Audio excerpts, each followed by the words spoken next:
ये फोटो आपको नीचे दिख रहा है।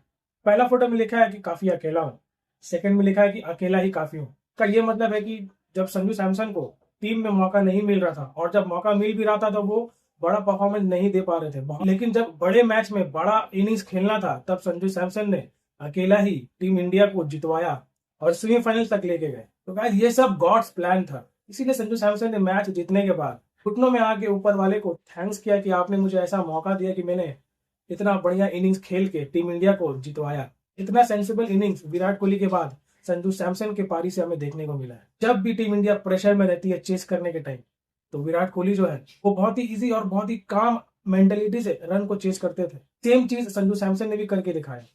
जब रन चेस करने का बाद आया तो चौके भी लगाए, छक्के भी लगाए, सिंगल भी लिए, डबल भी लिए, लेकिन अपना विकेट नहीं दी और लास्ट तक टीम इंडिया को जितवा करके ही वापस आए। तो गाइज इस नेचर और इस सेंसेबल क्रिकेट के लिए संजू सैमसन को एक लाइक जरूर करिएगा।